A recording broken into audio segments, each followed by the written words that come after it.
What's up, everyone? Welcome to another Game Room Rundown. Today I want to cover another major topic in the gaming industry that I've kind of been pushing aside lately just because they're pretty recent. But I want to give my insight on the whole video game versus gun violence issue. Now, everyone's heard the sad news over the weekend of the recent shootings. And I want to start by saying, by sending my prayers to all the families involved.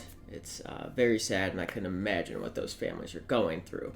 But with these shootings, we are seeing very well-known politicians and people in the media starting to point their finger at video games. And why video games?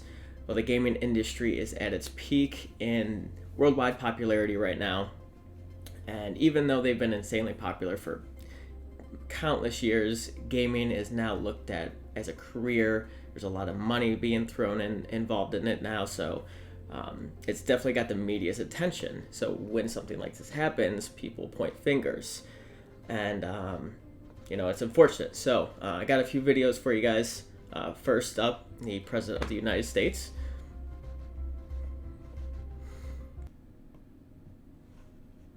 Glorification of violence in our society. This includes the gruesome and grisly video games that are now commonplace. It is too easy today for troubled youth to surround themselves with a culture that celebrates violence. We must stop or substantially reduce this, and it has to begin immediately. All right. So to be honest, this doesn't make any sense to me. This just looks like a example of poor science. There's really no stats backing this number, and I'll get to my graph later.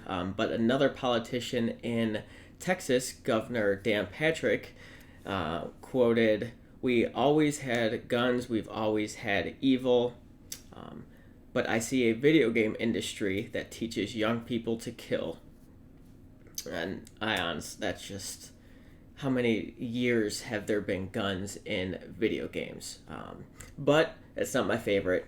My favorite is her name, Catherine Schmerly from Fox Business. Got another video for you guys, and then I'll start to kind of give you guys my 3 points.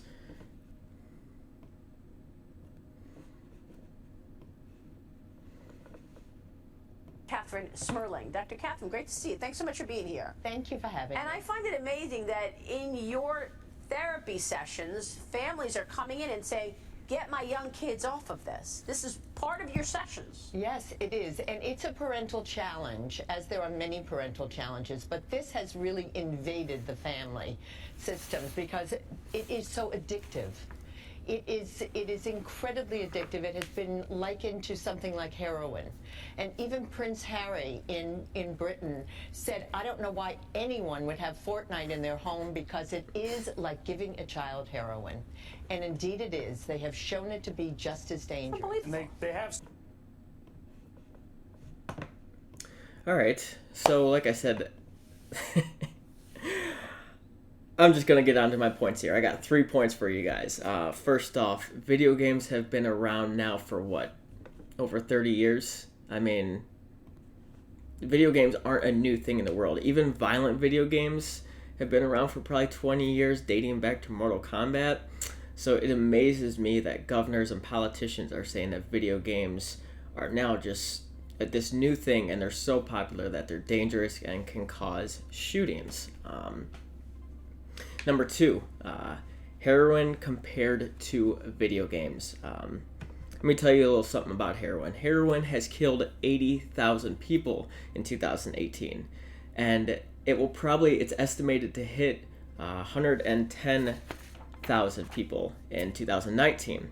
It's climbing at such a rate that 1 in 4 people will be addicted to this drug at some point in their life. Let me ask, how many deaths have there been from video games? Now, she does go and say that video games are just as addicting as heroin, so that's kind of her point. So here's my take on this one. When the media begins to compare these two things, being video games and heroin, it does nothing but put fear in the consumer's eye. And it puts that little idea in their mind. So this doctor is claiming that video games are just so bad for you that you should not let your kids play at all. Why don't you take a step back and ask yourself if this answers any of the questions that's been raised or any concerns on this case. If anything, all this is doing is causing more issues in the world today. And then finally, number 3, I got a graph for you guys. Let's see.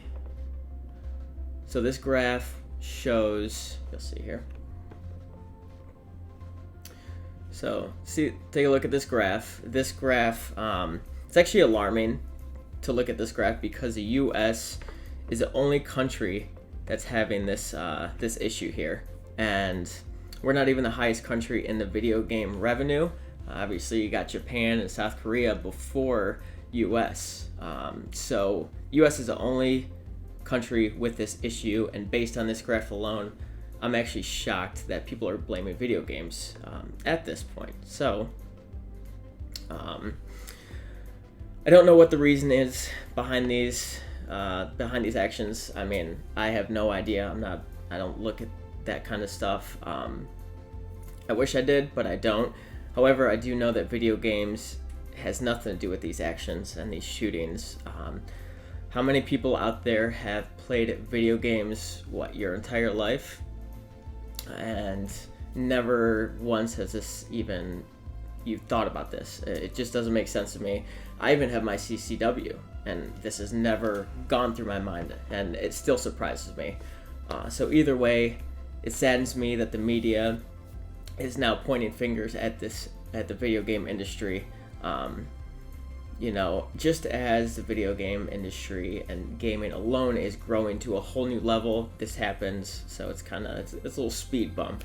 But there you have it. Got the second episode of the Game Room Rundown.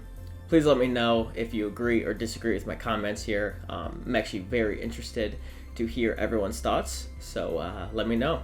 And I will see you all next time.